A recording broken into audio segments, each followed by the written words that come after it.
today's video I'm going to be talking to you about how to influence people like a real true wizard.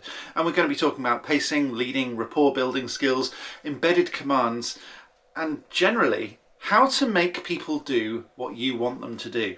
But the very first thing that I want to talk to you about is hypnotic tone of voice and hypnotic language. Now, hypnotic language is something that you probably will have seen on YouTube before, and it's not necessarily intended to be hypnotic, but the way that the algorithm works is that you need to get as much watch time as possible on YouTube. What you'll tend to do is to have a whole load of presenters that are cutting out all of the ums and ers and pauses and even the breaths, so that one thing that you say rolls directly into another without any pause, without any downtime, and it keeps you hooked. So hypnotic language is more than just cutting out your breath and not breathing at all and just keep on talking. What it does is use tone of voice as well as words to link ideas together. Now, you might have seen a nervous person doing some sort of presenting in the past, and sometimes what they will do is they will make a point and then they'll make another point. And by the way, if you want to know about this in a little bit more detail, I've linked another video just up here. So you can make points and use hypnotic language, but the other thing that you can do is to use words that are unspecific. So you can use words like people that are unspecific, doesn't specifically say, this is about you, but it kind of is, because when someone's listening to these words, they think, people, who are people? I don't know who people are. I am a person, therefore people must be me. And so they start to use that sort of word to describe themselves and think, actually, if you're talking about people, you must be talking about me. So this is one way of getting people into a hypnotic trance. You use unspecific language in such a way that it feels like it's really visceral to them. Next up is rapport building. Now, there are three main elements to rapport. There's ethos, pathos, and logos. And I know they're Greek words. I will explain what they mean. Ethos is like the character of the persuader. Do we believe that this person is going to tell us something truthful? If I was here with a big hat or something stupid on my head or sunglasses, you might not believe me. If I'm totally incongruous with the background, if I'm wearing maybe a business suit, that might be a bit weird. So ethos is all about the character. Is that person believable in that moment? And if you've ever been to a business conference, you'll have seen people being introduced by other people. The people that are doing the introducing are the people who have organised the event, and so they have a certain ethos anyway. And they're lending that to the other person, the presenter. So we've got ethos, and that's the character. The second thing is pathos. Pathos is from the word pathological, and it means the emotional reason for change. So if you're going to try to influence someone, you need not only the character, but you also need an emotional reason for change. A good example of this might be the Christmas adverts that you see for the Dogs Trust and all these other charities. They start off black and white and very morose sort of music, and then eventually, after the slow motion intro, they start getting a bit brighter, a bit faster paced, a bit louder, and the music starts to cheer up. They turn up the brightness, turn up the contrast, and make it feel more like, this is the answer, this charity is the answer. And then you've got that sort of emotional reason for change. And then third, we've got logos, and this is the logical reason, or the binary decision. Do it or don't do it. Don't do it a little bit or have a certain amount of it. And this is why charities have said, give £5 a month, give $10 a month. They don't say give as much as you can afford. They used to, but they don't do it anymore because they've realised that it doesn't work.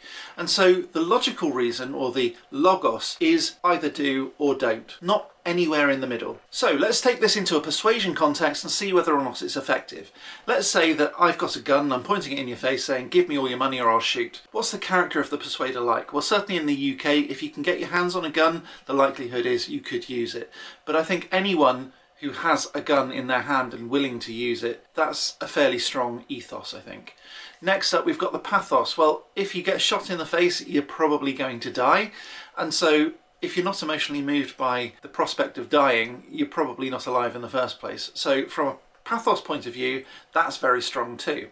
Then you've got the logos, the logical reason for change. Either do or don't. Don't give me a little bit of your money and then I'll let you run away scot-free.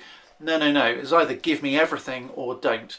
So you've got ethos, you've got pathos, and you've got logos. It's incredibly persuasive. A little caveat here. Obviously, I'm not saying shove a gun in people's face to get them to do what you want. All I'm saying is that if you break it down into ethos, pathos, and logos, you can become a lot more persuasive yourself. Now, from an ethos point of view, you can borrow your character. If you don't have the sort of character of a persuader, you can borrow that from somebody else.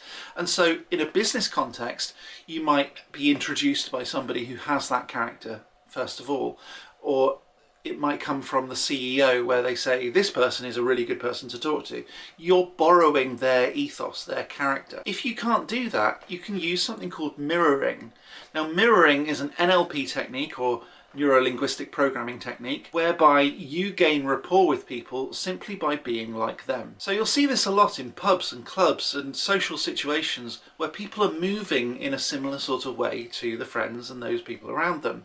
And the reason is that as social animals, we humans like to make connection, and we like to even do this unconsciously. Sometimes we don't even know that we're doing it. So if you're in a pub and you're both drinking pints of lager, for example, you'll see that that level of the drink will go down at a very, very similar rate, simply because those people are in rapport and they're drinking at similar rates. Now, mirroring relies on two things: pacing and leading. Pacing is literally just keeping pace with the other person, acting in a similar sort of way, maybe moving in a similar sort of way, blinking at the same rate, breathing at the same rate, and using similar sorts of words. Leading, on the other hand, is where you take that baseline, that pacing baseline, where you've been very similar to other people, and then you lead with it. You step forward, you start to say things that you want them to start pacing you. Good rapport relies on not only you mirroring someone else, but on them mirroring you. And so the only real way of doing that is to mirror them in the first instance and let them mirror you. And at that point, that's when you start introducing your suggestion. And so what sort of suggestions can you inject?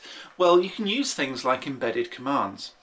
It's very straightforward to start doing this as long as you think about it in advance and then slip it into the conversation later in a seamless way. So to do that, you use something called embedded commands. These embedded commands can be very, very subtle. So it's not just enough to start to mirror and do these sorts of things. You, like me, want to start to influence people, don't you? In which case, we might use a sentence like the one I've just used. So let's rewind and see what I said. You, like me, want to start to influence people, don't you? You like me, you like me, you like me. That's right, I said you like me. So if you do, click that like button, subscribe and ding that bell. This sort of thing can be really useful when you're starting to embed commands into the sorts of things that you're saying. Mental illusionist Darren Brown does this sort of thing an awful lot, starts to embed these sorts of commands. And if you do it enough, and if you do it with enough confidence, other people will do exactly what you want. But the key there is that confidence. You need to make sure that you are incredibly confident when you do this. And you want to conjure that out of thin air like a true wizard. And if you do, this video right here is for you. Thanks very much for watching. Click that like button, subscribe, ding that bell. And if you want to see this sort of video before everybody else, have a look down in the description where I've left links on how to become a member for only £1.99 per month. I'll be back next time with some more magical awesomeness. But until next time, as always, Stay magical.